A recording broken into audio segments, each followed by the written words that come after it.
Hey guys, I am Sylvia Uzo, and in today's video I have a very special guest of honor, someone who I have brought here today to tell us tips of what to do and what not to do in terms of relationships and other things that you will find very interesting. So without further ado, I'll go ahead to introduce. Of course, I know when you look at her, you already know she's very beautiful, very intelligent, smart, kind, caring, just to name a few.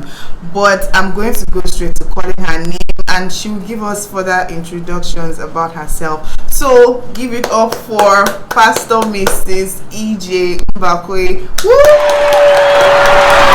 So please, Ma, can you introduce yourself? Thank you so much for having me here, Sylvia. You're welcome. It's a real pleasure to be here. Hi, everybody. Hope you're doing great. My name is EJ Mbakwe. Okay. And what else would you like to know? I'm a mom of three. I have three amazing sons, and they're single. Okay. Yes, they are single and married for over 31 years. Wow. But you To don't the one look man. it. You don't look it at all. You don't look Thank it. you. All right. So I want to ask. The first question is, how did you find your path?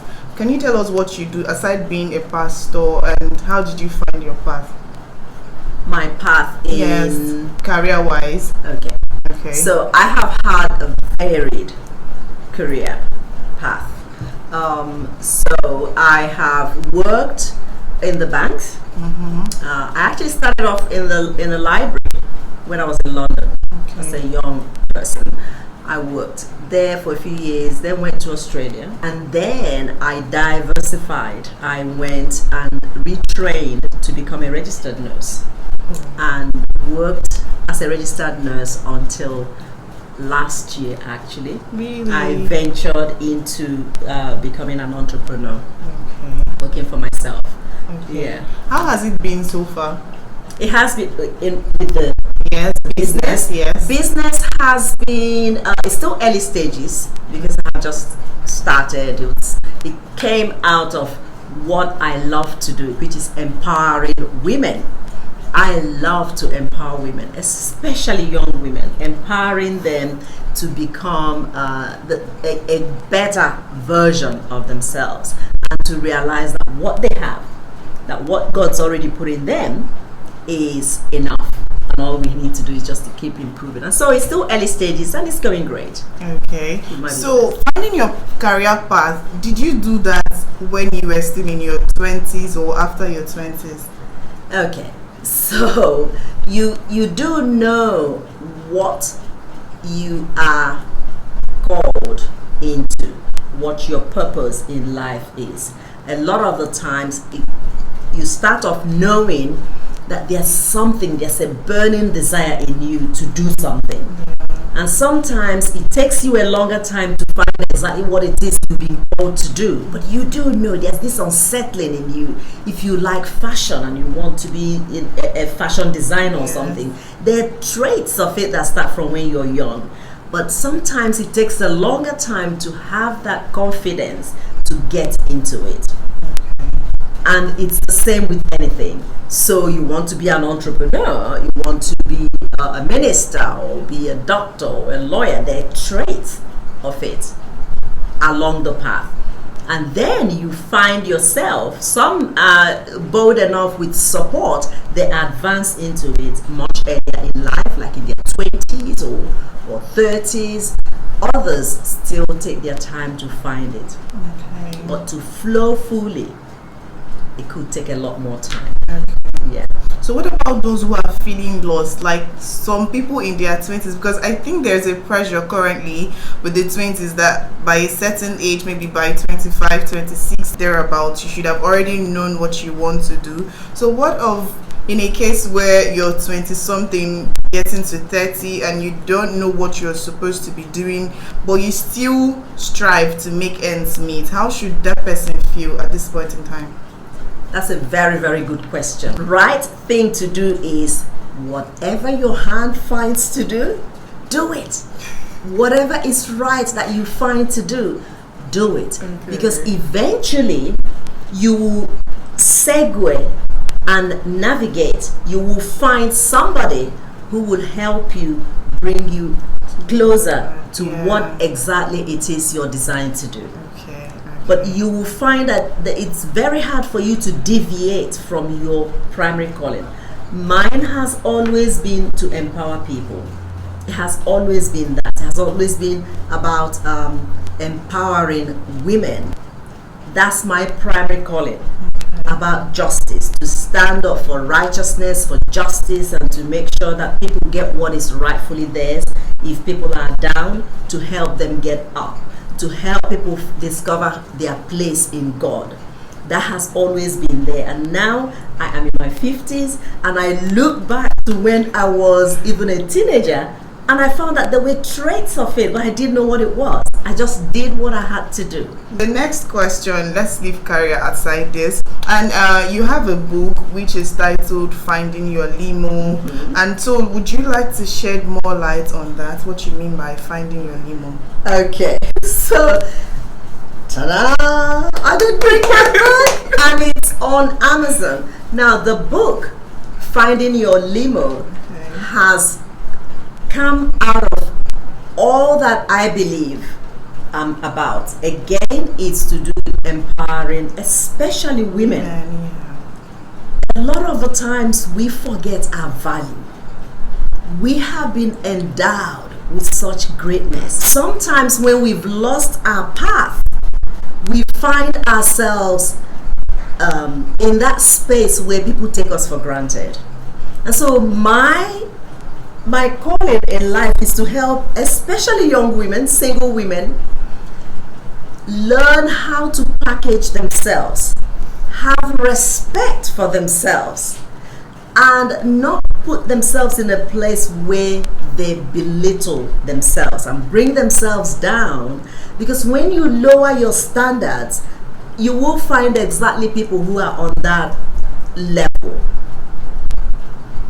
But to be able to find the right person for you, you need to stay on the path that God has ordained for you. So finding your limo is all about positioning yourself so that you can find that right person for you. And it actually starts with being the right person. You know, so many people tell me, I'm looking for my king. I'm looking for my king. Hey, are you becoming a king? Are you becoming a king? Are you your type? Yeah, yes, exactly. Are you your type's type? Yeah, okay. Will your type recognize you? Yes. And you don't need to be all dolled up for them to recognize you. They recognize you when you are on the purpose that God's called you to do. If the person has a purpose on their lives, they will identify you. They will recognize you because you are about your Father's business. You are on that path, like what you're doing, empowering young people. Anyone who is remotely interested in doing that will find you very attractive because you are purposefully being about your purpose. Isn't it? Yeah, I think that's true. Yes. Yeah, but then you can't. There's something about disguising. Yeah. So people can just come into your life for the wrong reasons and then play the part of the right person. Yes. So I'm trying to ask now, how would you know the right person if there is ever a right person? How would you know that this person is for me? Discernment, I know, but then how do you spot that? You've been in the game for so long. Okay, so the way I found, I've talked about this and I write it in my book. When you are, the way to discover the right person for you and to identify them when you see them, it's really around that purpose and your values. So what are your core values? You cannot want somebody, you need to say to yourself, what do I really want? What do I want in a person? Am I becoming that person that I want to be? And so if you are about it, like you love justice, from what I have seen about yourself, Yes, you love justice, you love empowering people, you love, you're quite committed, and you are professionally, you are an accountant. So you would then, when you're looking for someone, you are looking for someone who has who's going somewhere, Yeah. who has a purpose. That right person for you, his interests, the things that he's interested in, his core values and principles are similar, always similar to yours. So you value things of God, they value things of God. And then you probably go the extra mile, and there are things you're so involved in, church activities, they should also be involved. They may not be from your church, but they have that desire. They do the same things in their world, wherever they are. If you care about people, human beings that you can pinch and they have feelings, they should also be people who are interested. They may be involved, they may be pursuing a different career, but the ultimate goal for both of you should be the same. You should both be along the same pathway. Your core values have to be exactly the same. The things that you believe in should be the same. Your love for family should be the same. It's no use you being so engrossed in family, your family, and they can't stand their family. It's disaster waiting to happen. They have to have some care and empathy for other people. Love their family. Because if they don't like their family, they ain't going like yours. Yeah, exactly. And every time you mention yours, it gets on their nerves. They want to run out of the room, and by the time you know it, they're pulling you away from something that you care about. Yes. And then you want to gravitate towards their families, and they say, no, please don't go to them. Those are some of the subtle signs that you start to see from the beginning. They need to also be interested in, if you care about money, finance, you're an accountant. Yes, I am. They should remotely somehow be interested. Yes. Because it will help. Or be able to support what you do and say to you, can you teach me? Yes. Can you help me? This is not my core thing, but I'm ready to learn. Or we all get to that space, to that time when we want to learn to be better us. Either in the area of managing our finances or health. Yes. Knowledge. Exactly. Yeah, but the thing is being teachable, being willing to learn. Yeah, and it's even better when you can learn with your spouse. That's because right. It makes the fun in marriage endless. Because there are new things to accomplish, new things to keep to mind, and all that. Yeah, that's really nice. Yeah. Okay, then I want to ask this. Yes. You said finding the right person, and then of course this right person, because it's the right person. Yes. And good things don't come easy. So you're not just going to find the right person anywhere and anytime. So what about someone who is single, or people who are single and they've been waiting? But I'm going to say this in Igbo and then I'll still explain it.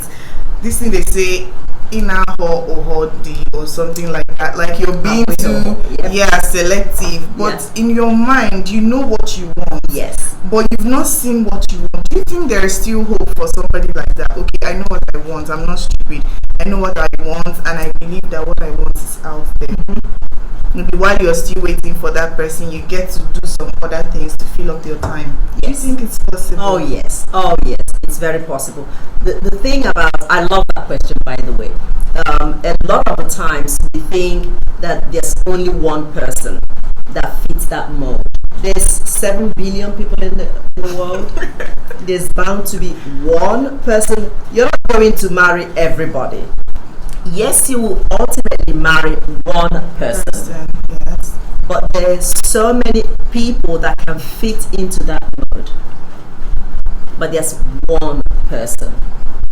So to find that one person for you, again, it goes back to it's never too late. There's never a time that is too late for you. You don't go around rushing. I've seen people who have gone from one person to the other to find the right person. What you're doing is devaluing you and not finding the right person. You don't go chasing the right person. You need to be about what you are about. Yes. Are you approachable?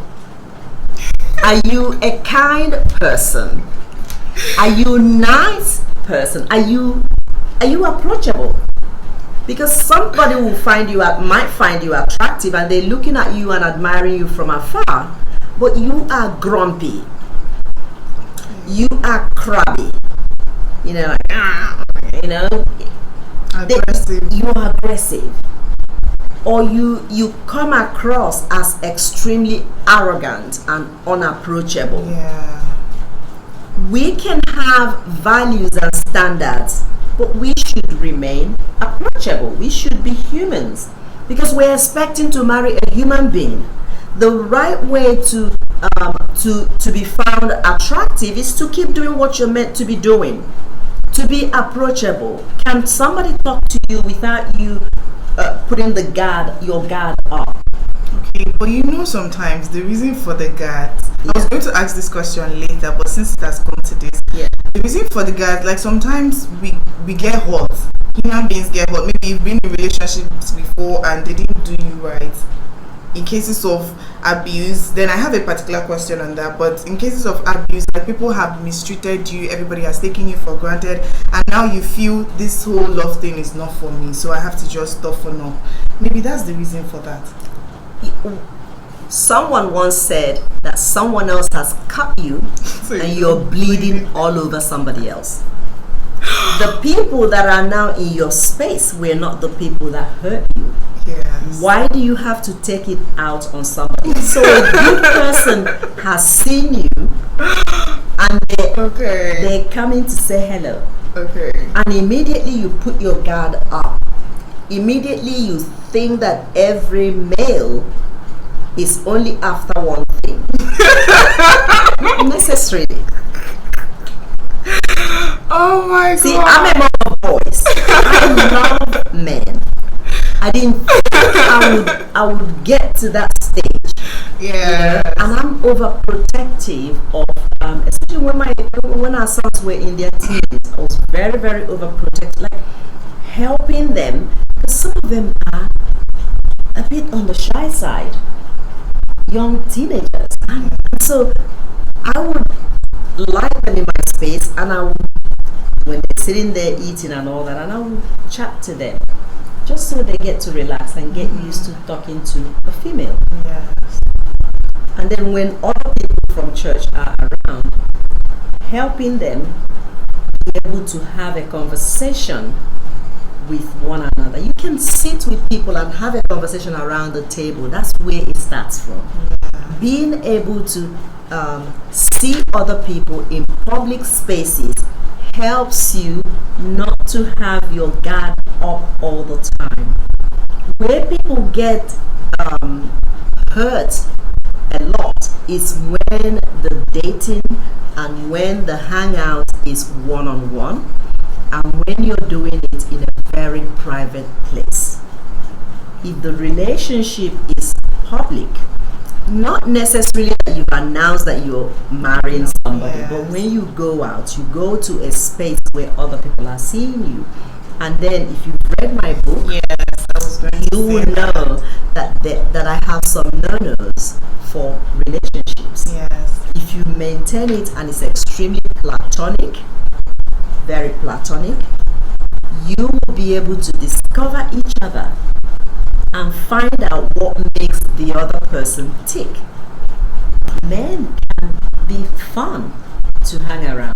Yes. And you should be able to discover when you've got a wolf in sheep's clothing, Yeah. when you are not always jumping into their car, when you're not always hanging out in their home or in a hotel room. Why are you going to a hotel room in the first place with someone you don't know?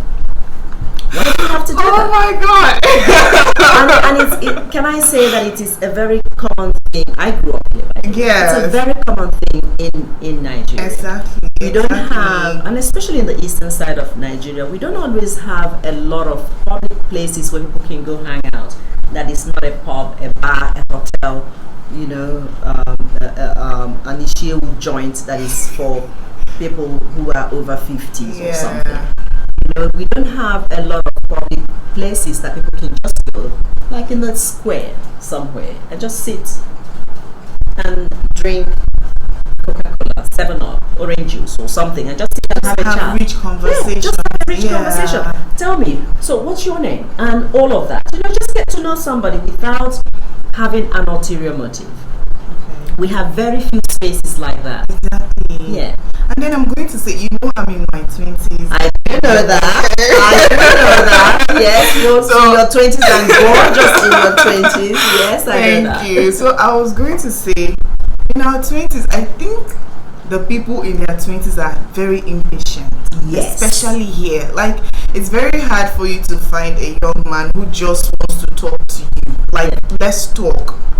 Let's talk. Let's get, like, I don't think they have this interest in knowing you. It's just, come, let's see today. Where are we going to? Okay, come and meet me here. This, that. And they think maybe when you guys have hung out or spoken for, let's say, 1 month or so, then it should be a thing. And they're already inviting you over to get down with you. And you just, when you check all these things in relationships, I think there is a difference between your time and my time. So what is that significant difference that you've noticed yourself? You have boys who are probably in their 20s too. So what did you notice that they do differently in relationships from when it was your time?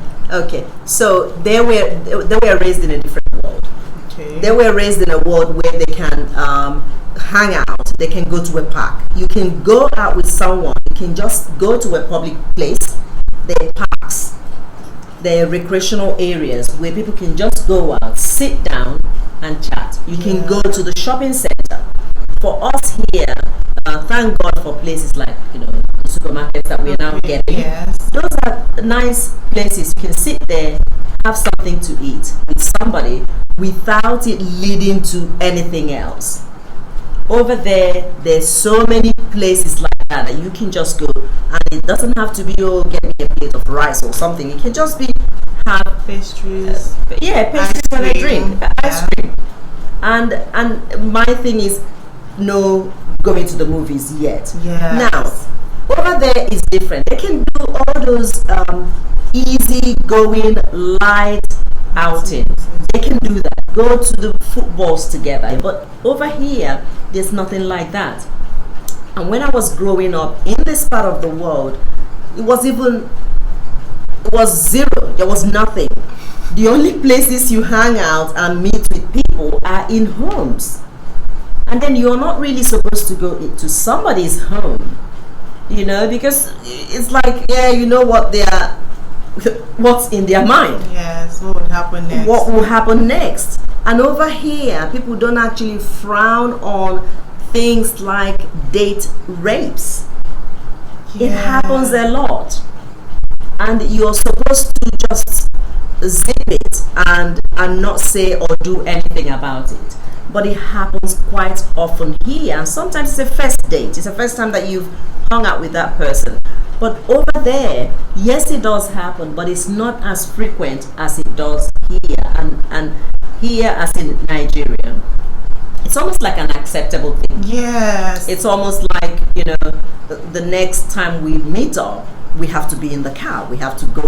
No, I think our society needs to create more spaces where young people can just hang out, meet, say hello to one another, just be humans without any other ulterior motive. Sometimes it's okay to just hang out with people. It helps you build your social skills. Exactly. Especially for young people, it helps build confidence in talking to someone of the opposite sex. And you can go as a group. I teach young people to go out in groups. You and your girlfriends, and he's got his friends from football or whatever, and you all go out together. And no one's going to attack each other. Everyone's still going to have fun together. And what is fun? Buy a burger and just eat that. It's more about the conversation. The conversation is that leaves you feeling like that fills you up. You get to know this person. That's right. You know their personality. to some extent, and then you know if you guys are compatible, if you can hang out again together. It mustn't always be a relationship, something, let's be a thing, let's already get down, let's do this, let's become an item. I think that is the problem. And Nigerian men or the people in Nigeria are not helping, because maybe sometimes when I talk, people think I'm being extra, but there are certain things you see and you just know this is not for me, and I can't get into it. So instead of me to just keep jumping from one place to the other or saying no, you know, sometimes when you tell men how you feel, they make you feel like you're doing too much. Yeah. Like they make you feel like you have an attitude and there is a problem with you. Yeah.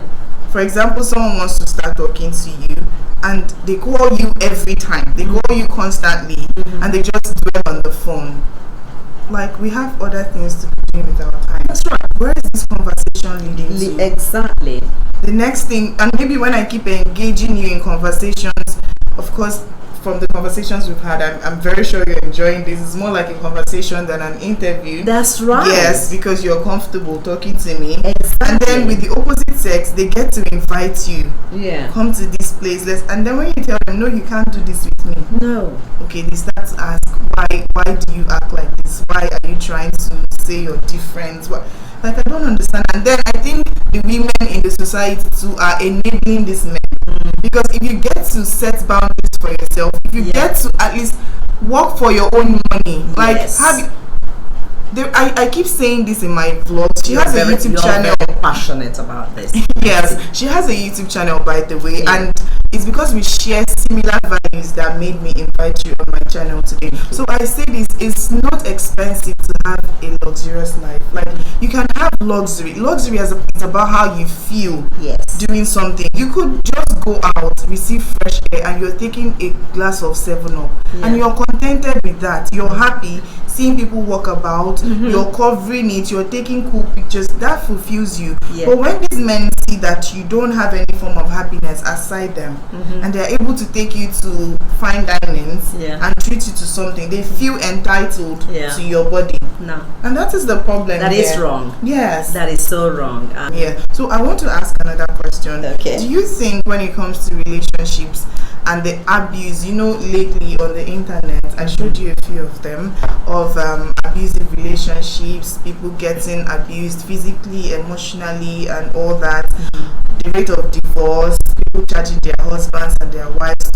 I'm trying to say, do you think that our parents enabled this character, like made us feel there is a certain age you get to and you're already supposed to leave the house and be with your man, and then you have to, because you're not ready and you've not seen what you're looking for, but then you feel you don't have time, so you just speak who is readily available? Another brilliant question. And I think you are correct. A lot of the times it's society that puts the pressure on a young woman. How old are you again? Come on, you're not, you know. Yeah, you're not. There's no ring. You know. Haven't you finished school? Exactly. You haven't met anybody yet, and all of that. I think when a woman has some class, has certain values, they are usually very picky who they go out with. Exactly. They are picky. They have things that they want to do. Yes. You know, over there in Australia, some people will say, oh, I still would like to travel.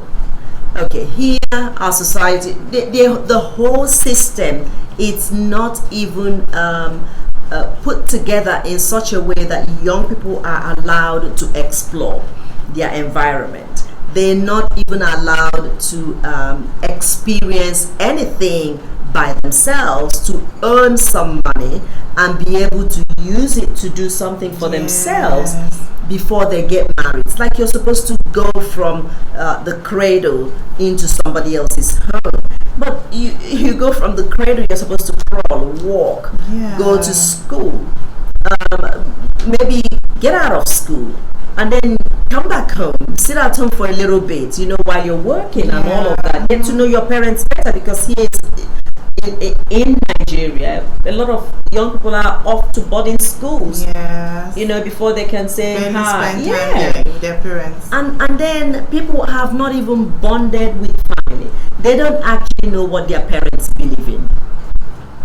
That's some of the things that cause the problems that we have in society. A lot of the young people have not actually understood what marriage is about. They have not watched their own parents engage in a marriage relationship because they're never there. We think we are there when we are home for 2 weeks holidays. We have not even seen our parents have fun together. We have not watched them as a family sit and eat. We have not seen how mom engages with dad, how they probably have an argument. Exactly. How do they resolve it? When is it resolved? When was the time that dad said sorry to mom? When did mom say sorry to dad? You saw the fight. How was it resolved? And so when people don't know how to have a conversation, they don't know how to, that's between a couple, because they've not seen their parents model that. They don't know how to have an argument. Finances. They don't know how parents work out their finances. Yes. They don't know any of those things. When they are placed by society, my friend's son, and then we meet and we marry. When they marry, the least thing that happens, they run back home because they don't know how to sit and have a conversation with somebody. You start a conversation, you need to be able to finish it. You disagree on something, it doesn't mean that you are now enemies. Exactly. That's another point. It doesn't mean you have to punch somebody because they disagree with you. No. Yes, and people barely understand. Like, let me not say people and generalize, but I think certain people do not know that you can actually say no without being aggressive. That's right. I can smile at you and say no, and I expect you. Yeah, that's fine. And they think you're worked up or you're oppressed because you said no. So that means I can just tell you no, and it has gone off my chest. That's right. As simple as that. And we need to know how to have those necessary conversations. Exactly. They need to be taught. You did ask the question, do we think it's the fault of parents? It's the fault of society. It's what we have seen as norm. So we think it's okay. Those who are very wealthy, they send their kids off overseas. They go overseas, they meet someone, they get married. And half the time, they have not seen a married couple, have a decent conversation. Because like now, it's Christmas time, right? Everybody who comes out, everybody you see, what is the common denominator we have? Everyone's dolled up. Everyone's dressed up. We are all dressed up. Lips are right. Everyone is dressed up. They've probably had a big fight at home. Exactly. Everyone's made up. Camouflage. Yeah. So people are all dressed up. And we do that for the 2 weeks. That we are, between Christmas and New Year. Everyone's dressed up. And so when people see people, they always see people who are dressed up. They've never seen people not properly dressed up, but sitting and having a conversation. They've not seen that. Mom's off to work, dad's off to work. Mom's got her business, dad's got, there's all of that going back and forth. That when in modern society they then get married, they don't know that you can actually sit with someone in the house and not say anything, and it's okay. And it's okay. Exactly. And they're not angry with you. They're not angry at you. And there's no need for you to try to fill up the silence. You don't need to fill the silence. Exactly. You just need to be you, because it has not been modeled. It has not been taught. People don't know that it's okay to just sit and be quiet. And especially when, even if they're all Igbos or Yorubas or whatever, but if you're born in a different part of the world, you are already from different worlds. This one is raised in an environment where people can sit, have conversations, have a coffee. You're not that. You have not experienced that. And so you're restless when there's silence. You're restless when we're not doing. Yes. And then there's also this thing about personalities that people don't understand. You don't know your personality, you don't know somebody else's personality. And so we're constantly thinking, and if it's not working out, then we leave them. And we abandon them. We run back home. And then we find the next person, we fall in love, and we have traditional marriage, and we go, the cycle starts. And we think, you know, men are not good or women are not good, but we have not given that relationship any time to grow Yeah. because it has not been modeled to us. Yes. As healthy.